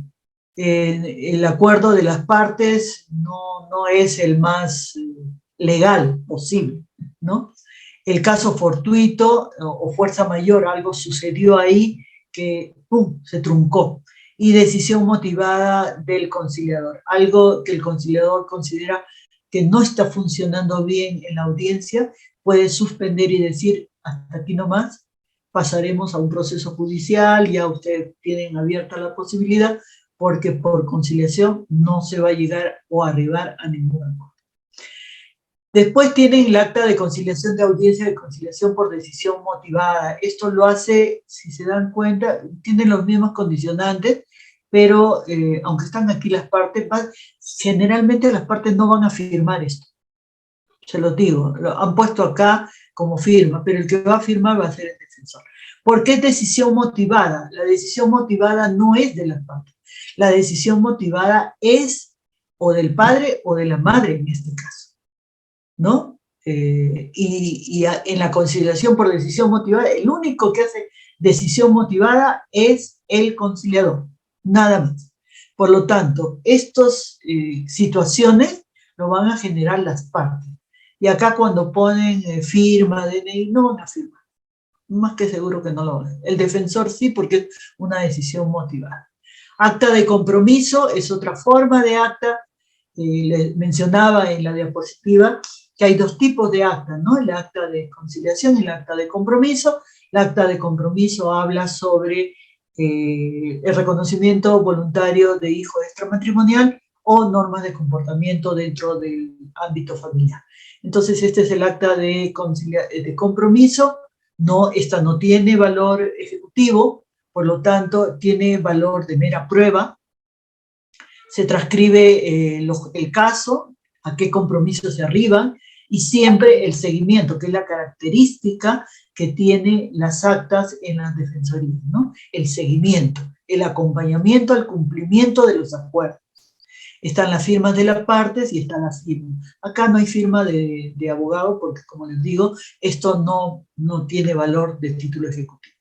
La ficha de seguimiento es para saber desde el expediente cómo van las acciones que uno va tomando en el seguimiento de las actas o acuerdos conciliatorios o de las actas de compromiso. El seguimiento, cómo va, el número de expediente, y aquí pondrán pues la fecha, la materia, las acciones, quién realiza el seguimiento y las respuestas o resultados que ustedes van encontrando. Y creo que se está comiendo algo. Sí, qué recomendaciones y observaciones. Esto es continuo y permanente que tiene que hacer la Defensoría o el equipo de Defensoría. El registro de información, nombre y apellido, documento, dirección, esto es más para las orientaciones, motivo de la orientación dentro de la Defensoría. Nosotros también se tiene que registrar las orientaciones, no solamente los casos que ustedes atienden, porque es tiempo y es especialidad también lo que ustedes están haciendo. Entonces, este cuadrito, este documento, siempre lo tienen que ustedes tener. Nosotros lo tenemos, por ejemplo, en la institución, en un cuaderno, ¿no? Porque siempre todo caso empieza con una orientación, generalmente. Termina en caso cuando ya la Defensoría establece y califica que sí va a poder intervenir, pero es necesario que ustedes tengan un registro permanente de las consultas que vienen a hacerles a las defensorías. No sé si con esto ya termino. Bueno, estas son tablas de valoración. También lo voy a pasar como documento para que ustedes lo puedan tener como documento de trabajo. Algunos ya los deben tener seguramente, si han llevado los cursos de especialización en el ministerio, pero este es un documento que va anexado a la diapositiva que he presentado. Bueno, hasta ahí mi exposición, y dejo abierta la sala para que podamos de repente conversar un poco y vislumbrar y aclarar también algunas dudas con respecto al tema de exposición. Excelente, maestra, una brillante exposición. Como siempre, nuestros participantes, Janet nos dice gracias, muchísimas gracias. Stephanie, sabía que eras la primera. Estimados participantes, también activen sus cámaras para que puedan, solicitar también referente a lo que es las preguntas. Si algo desean aportar también a la clase, es bienvenido, ¿sí? Todos estamos para aprender y todos estamos para equivocarnos. También por algo tenemos una maestra a quien podemos absorber sus dudas, ¿sí? Los materiales se van a habilitar en el campus virtual, no se preocupen, allí todo, o por eso mucho les digo a ustedes, concentrarse más en la sesión, luego ya los materiales estarían agenciados para nuestros estudiantes matriculados, ¿correcto? Muy bien, damos pase a recordar, es una pregunta por participante, sé precisos en la pregunta también. Stephanie, muy buenas noches, está activo su audio. Adelante, por favor. Buenas noches con todos. Mi pregunta va enfocada a la redacción de las actas de conciliación. Mencionó que tiene que estar la firma de las partes, del defensor responsable y del abogado que certifique la legalidad. En el caso de que el defensor de Demuna también sea abogado, él tiene que tener un sello propiamente dicho de la Demuna y otro sello solamente con que mencione que es abogado, su número de colegiatura, sus datos completos, ¿eso nada más? O puede ser con su mismo sello de Demuna, de defensor, que firme como abogado. Mira, Stephanie, muy buena tu pregunta, porque realmente suele suceder que el defensor es el abogado, es el que legaliza las actas, es el conciliador también, y cumple esas múltiples funciones. Entonces, para cada función tiene que tener su sello. Va a tener un sello como defensor conciliador que ha desarrollado la audiencia de conciliación y ha redactado el acta, y al finalizar tiene que sellar y firmar. Y en la legalidad de los acuerdos tiene que firmar como abogado, con su número de colegiatura y con el sello que tenemos todos los abogados cuando firmamos cualquier escrito. Pero tiene que tener 2 sellos. Un sello como defensor conciliador que ha llevado adelante y que firma en la base de las firmas de las partes que han conciliado, y en la legalidad puede firmar, pero con su sello de abogado, porque ahí aparece su número de colegiatura y va a aparecer el nombre del colegio de abogados, el ilustre colegio de abogados del Cusco, por ejemplo, es nuestra característica, ¿no? Eso no va en el sello de defensoría, porque ahí va a tener que ir en el sello de defensoría el nombre de la defensoría, ¿no? Y la condición también del profesional, ¿es defensor conciliador, es conciliador o es defensor? Habría que ver.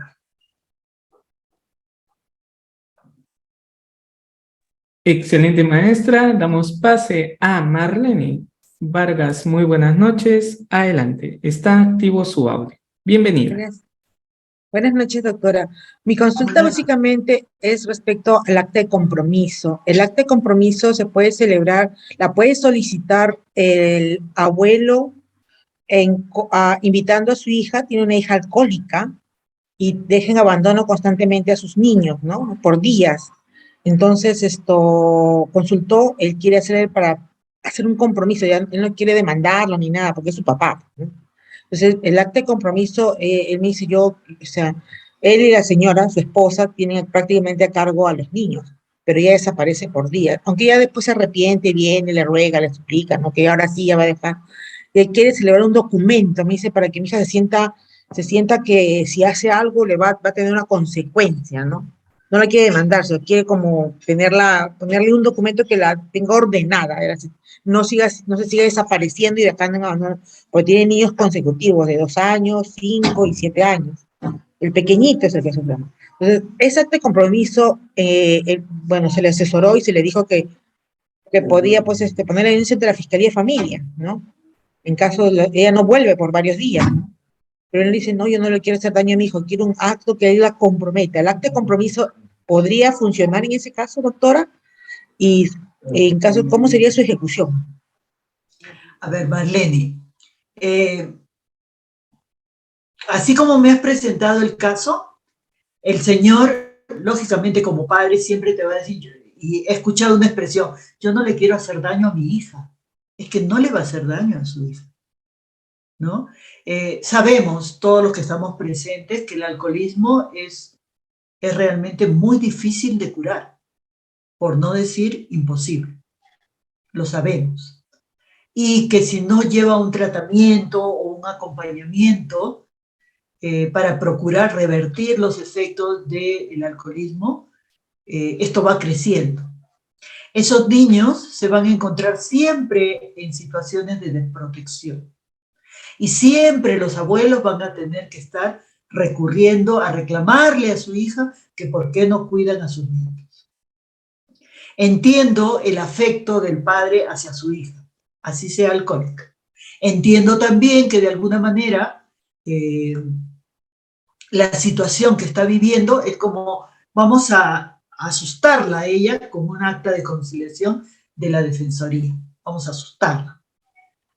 Sí, la vamos a asustar en algún momento, pero más puede el alcoholismo porque es un vicio. Mi recomendación, ¿podrían ustedes, vamos a decirle así al señor, decirle, señor, vamos a hacer la audiencia que usted está pidiendo de compromiso? Ojalá que la encontremos lúcida en el momento que se le invite a realizar el acta de compromiso, ¿no?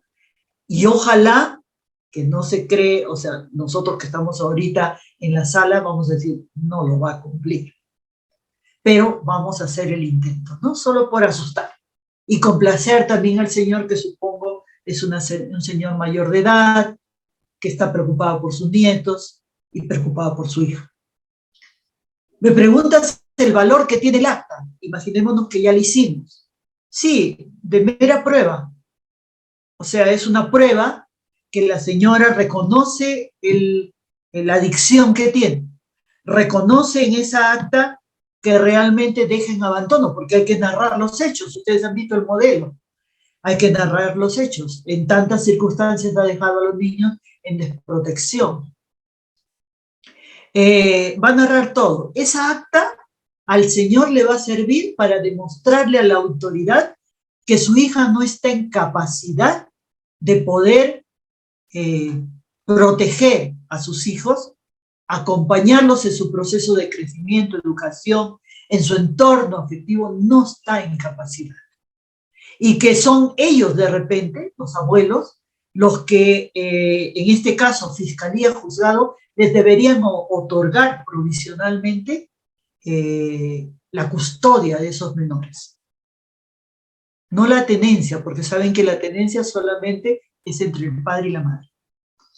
La custodia temporal hasta que los niños crezcan o hasta que, si se hace el milagro, esa mujer pueda restablecer su salud, sobre todo en la adicción al alcohol que tiene.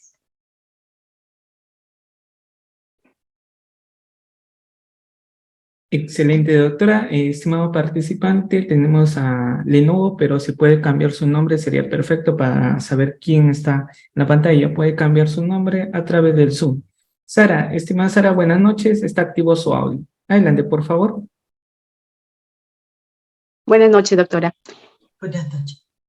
Mi pregunta, doctora, es, me gustaría que me dijera en cuanto al seguimiento que se hace, hasta dónde llega y hasta cuánto tiempo hacen seguimiento. ¿En qué consiste? Yo sé que extrajudicial relacionado a la parte civil, ¿no? Pero me parece que esto es un poco diferente. Me gustaría que me dé una breve explicación, por favor. A ver, discúlpame, Rosa, o yo no tengo, o Sara, perdón, Sarita, no te he escuchado bien, no sé si mi internet está un poco mal, te he escuchado la pregunta media extendida y no muy clara, si la pudiera repetir, por favor. Sí, estimada Sara, por favor, puede repetir la pregunta, se había entrecortado. Bueno, doctora, mi pregunta iba que el seguimiento de los casos hasta dónde, ¿me podía explicar brevemente? Y en cuánto tiempo se hace ese seguimiento? Bien, no me estás especificando si es de las actas de conciliación o de las actas de compromiso. Va a depender mucho. Por ejemplo, un seguimiento de un reconocimiento de hijo extramatrimonial, el seguimiento se va a terminar al momento que te presenten la partida de nacimiento donde el padre ha reconocido a su hijo, y ahí terminó el seguimiento. Pero, por ejemplo, en la pensión de alimentos, a mí me pasa que un acta de conciliación se hizo cuando el niño tenía mesecitos de nacido, y ya pasaron 5 años, y hay que seguir haciendo seguimiento, porque el hombre está cumpliendo, y de repente necesitamos el aumento de alimentos, hay que hacerle el aumento de alimentos, y continúa el seguimiento. ¿Hasta cuándo? Hasta que el niño cumpla 18 años en alimentos. Sin embargo, en el reconocimiento, en el acta de compromiso, cuando hacemos reconocimiento de hijo extramatrimonial, pues con la partida de nacimiento, con el reconocimiento, ya terminó el seguimiento ahí. Va a depender mucho de la situación, va a depender si es de tenencia, si es de régimen de visitas, si vamos a ver el tema de alimentos, si vamos a ver las normas de comportamiento y la fórmula conciliatoria.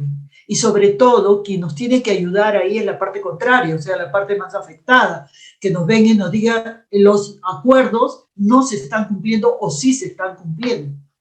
Si hay consecutivamente información que ya se está cumpliendo, ya vamos cerrando, ya se hizo, vamos a decir, como pauta de comportamiento, que el padre cumpla los compromisos asumidos. Entonces ya no hay necesidad mucho de hacer seguimiento, pero el seguimiento se hace más, primero, porque el conciliador o la defensoría tiene que estar consciente que tiene que hacer básicamente un seguimiento para el cumplimiento de los acuerdos. Si nosotros ya comenzamos a ver que los cumplimientos de los acuerdos se están dando fehacientemente, ya pues dejamos ahí, ya la cosa está fluyendo, como que se ha normalizado, que tienen que cumplir eso.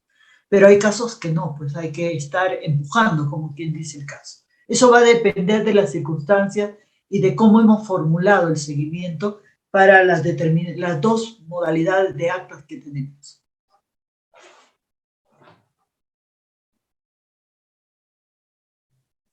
Excelente, maestra. Damos pase a Joana Farfán. Buenas noches, Joana. Bienvenida a Auriápolis.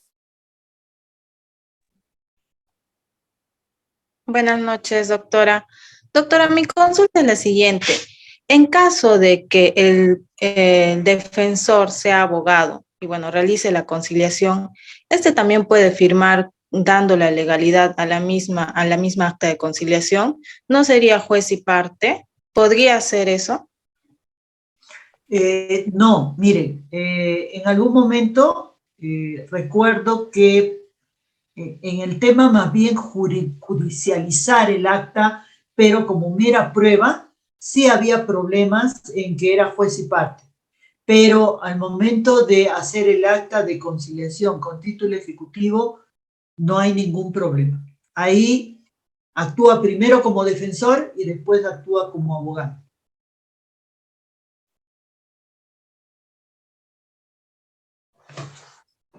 Excelente, doctora. Damos pase a Rosa Jave. Buenas noches, doctora. Bienvenida a Auriápolis. ¿Está activo su audio?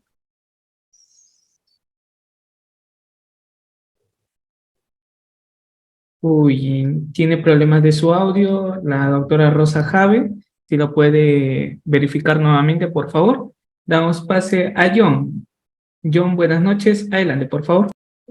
Buenas noches, doctora. ¿Es conciliable dentro de la demuna lo que se ha explicado cuando, bueno, es materia de considerar el tema de alimentos, ¿no? ¿Qué sucede, doctora, cuando no hay un entroncamiento familiar, un vínculo, una afiliación entre el padre y el menor? ¿Es cuestionable esto, revisable en sede de demuna para poder conciliar? A Es ver, un si te requisito, digamos, indispensable demostrar el entroncamiento familiar para conciliar. A ver si te he comprendido. En palabras más sencillas o aclarando, ¿puede un padre que no ha reconocido a su hijo realizar una audiencia de conciliación en alimentos? ¿Esa es la pregunta? Estimado participante, ¿dónde estamos? John. John, ¿puedes activar tu cámara, por favor? Sí, ya, me contestó me ha contestado por el chat. Sí, perfectamente. Mira, nadie hace un acuerdo conciliatorio si no se considera la obligación. Primer punto. Si un padre no ha reconocido a su hijo y lo invitan a conciliar y participa de la conciliación y se compromete, ya es una prueba fehaciente que él es el padre. Nadie que no se considera padre va a ir porque me invitaron, voy y me comprometo. Y miren, ya, la señora dice, sí, pero ya tengo esto, el hombre ha dicho, pero no ha firmado mi hijo. Pues con esa acta va a tener valor no de ejecución, sino de mera prueba, donde en el Poder Judicial va a decir, mire señores, este señor se ha comprometido a prestarle alimentos, prestar salud, educación, todo a mi hijo, sin embargo, no lo ha firmado. Por lo tanto, le pido al juez que reconozca que este señor es el padre biológico de mi hijo. Esa acta te va a servir como prueba. Entonces, sí, las defensorías pueden realizar ese tipo de acción, porque al final todo va a ser para beneficio del menor.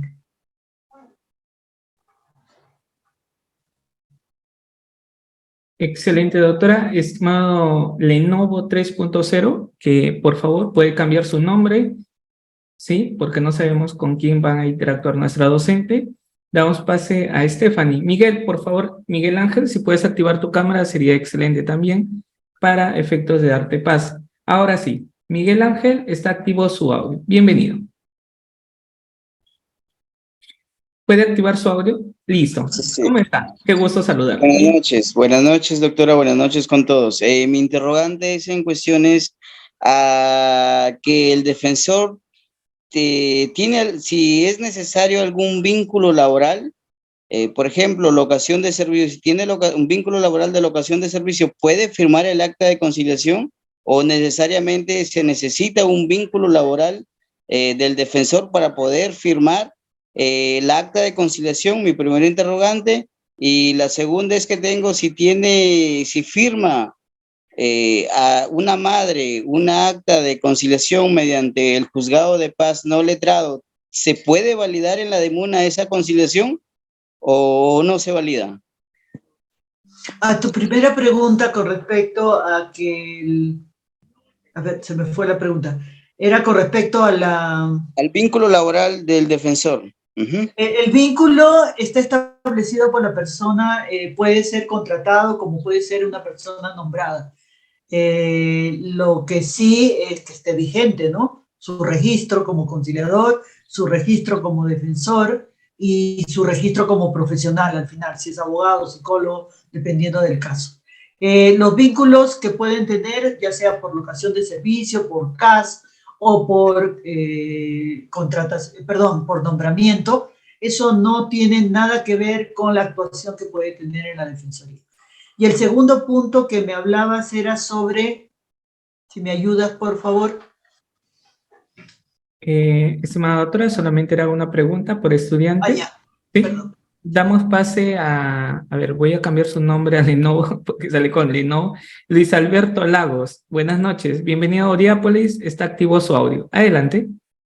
Doctora, muy buenas noches. Mi consulta es en la DEMUNA, en la Defensoría del Niño y Adolescente. El conciliador no es abogado, es un profesor, pero puede tener el título del Ministerio de la Mujer o el del Ministerio de Justicia. ¿Quién trabaja ahí en la Defensoría del Niño y Adolescente? Miren, en la casuística que yo he encontrado haciendo ejecución ya de actas en el Poder Judicial, los jueces indistintamente están pidiendo acreditación, ya sea por ser conciliadores acreditados ante el Ministerio de la Mujer o ya sean conciliadores acreditados ante el Ministerio de Justicia y Derechos Humanos. Piden, eso sí, que esté acreditado. Eso es lo que piden los jueces. Ya en varios años nos han pedido siempre, ¿está acreditada la Defensoría para hacer actas con título ejecutivo? Sí, ya, perfecto. ¿Está el conciliador acreditado para realizar conciliaciones en familia, no conciliadores simples, conciliadores en familia, o por el Ministerio de Justicia o por el Ministerio de la Mujer? Si uno acredita que sí, esa acta es válida para su ejecución en el Poder Judicial.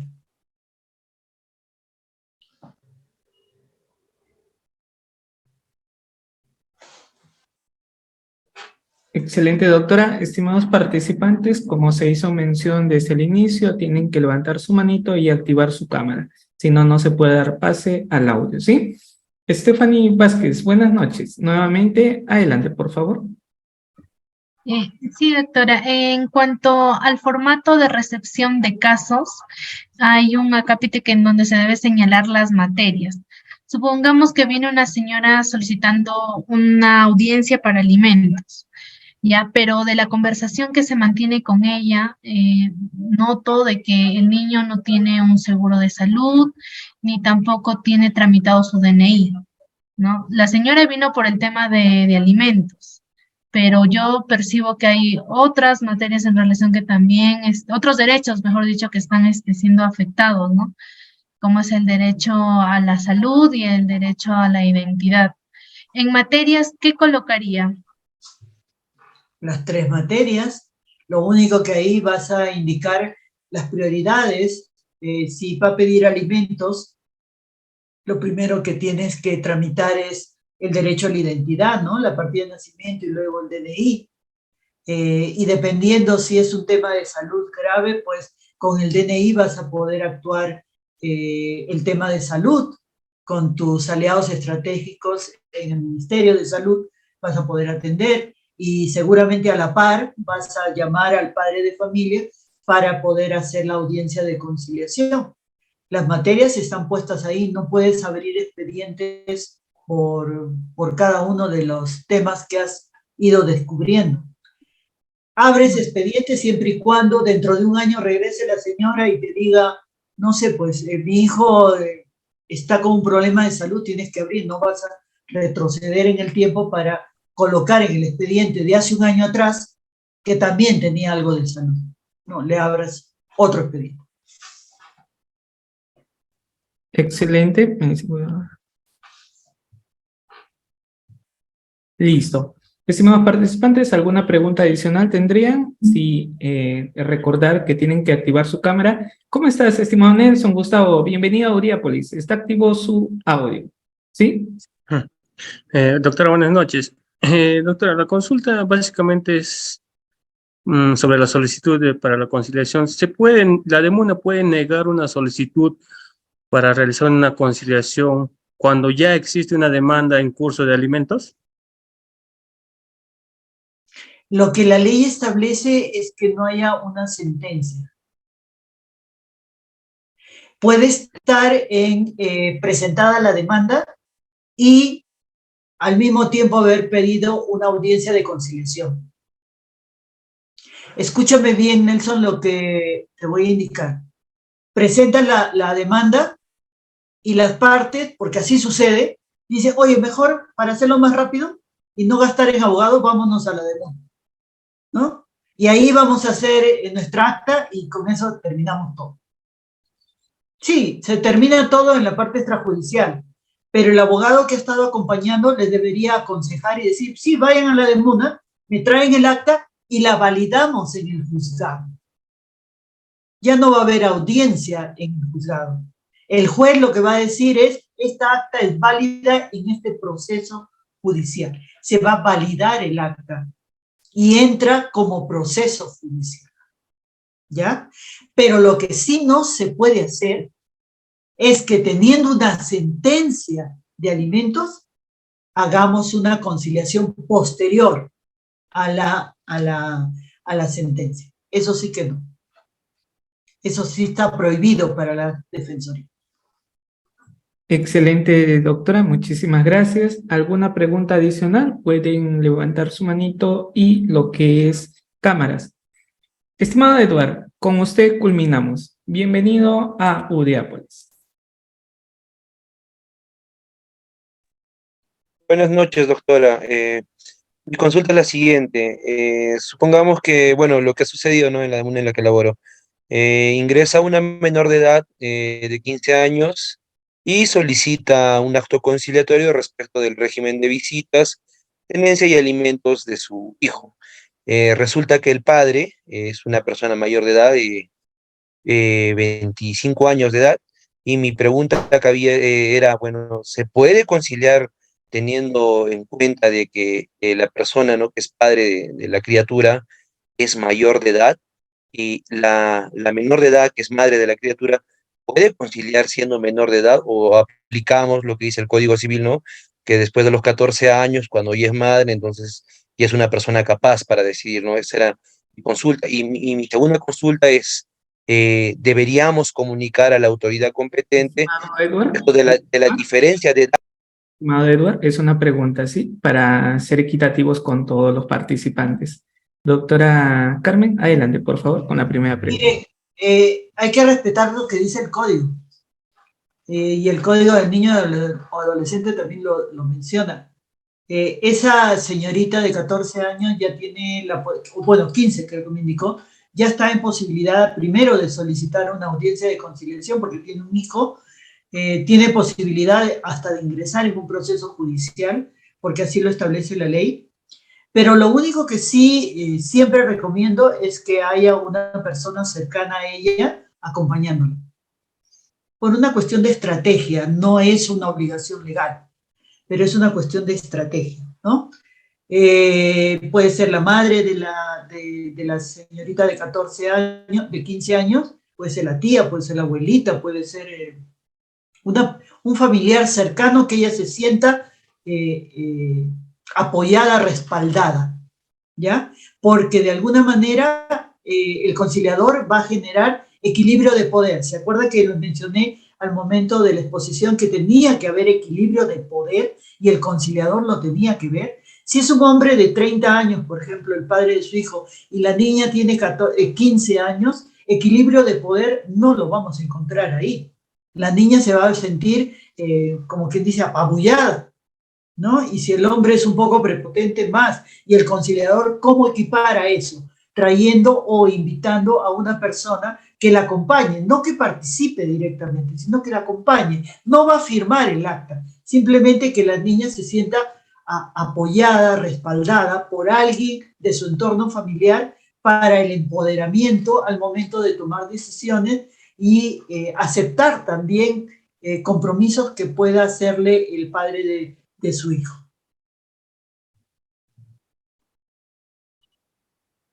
Excelente, doctora. Doctora, ¿realizamos una pregunta adicional? No sé Sí, si... claro. Sí, Perfecto. sí. Siempre con su venia de usted, por favor. Sí, con todo gusto. Entonces, damos pase a Richard, que ha activado su cámara. ¿Sí? Estimado Richard, adelante, por favor. Gracias. Doctora, sí, puntual nada más. ¿Cómo subsanamos un acta de conciliación ya, ya firmada, ya pasó ya 2, 3 meses, ¿no? Y nos damos cuenta de que hubo un error material, ¿no? En la parte descriptiva. Y bueno, esa pregunta y con el tema de los que tienen restricciones, ¿no?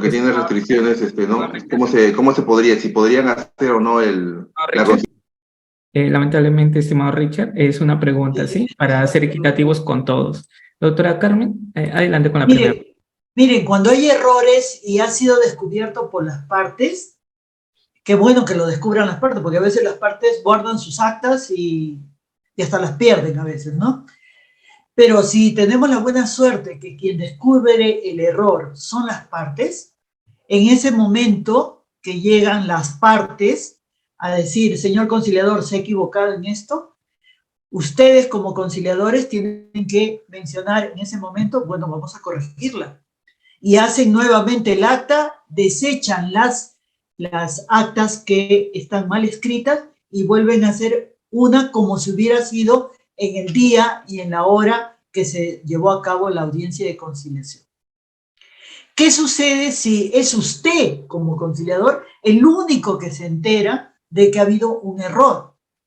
En la reunión pasada que tuve con ustedes, alguien también me mencionó eso y me contó el caso de que en vez de poner la fecha de pago de la mensualidad por prestación de alimentos, en vez de poner mensual, lo puso semanal, ¿no? Ahí hay que ver dos situaciones. Si vienen las partes y te dicen, ha habido un error, no es semanal, es mensual, en ese rato, porque nosotros lo tenemos siempre guardadas las actas en nuestras computadoras.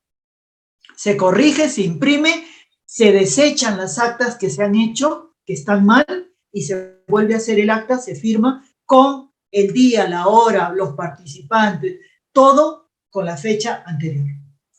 Ese es en el mejor de los casos. En el peor de los casos, ¿qué pasaría si el que descubre el error es el conciliador y las partes no las podemos ubicar? ¿Qué hacemos? Por eso es tan importante solicitar el número de teléfono, solicitar la dirección, porque hay un error ahí. Esa acta, al final, va a ser impugnada, va a ser desechada o no cumplida al final.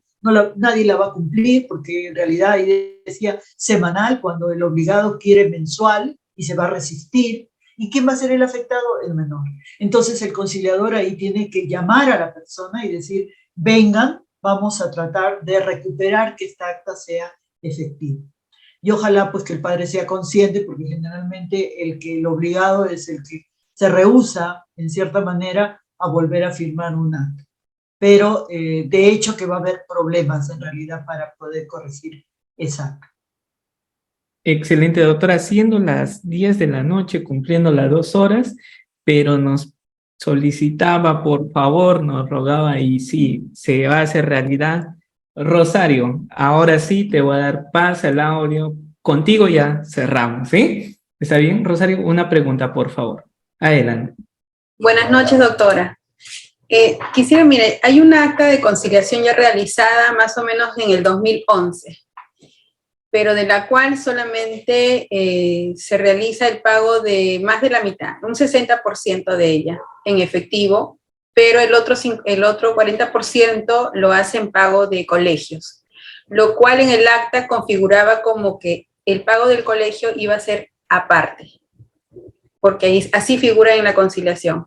Aparte se pagará colegios, aparte salud, aparte, ¿no? Y él configuró, o sea, él puso en la conciliación que iba a pagar en efectivo una cierta cantidad.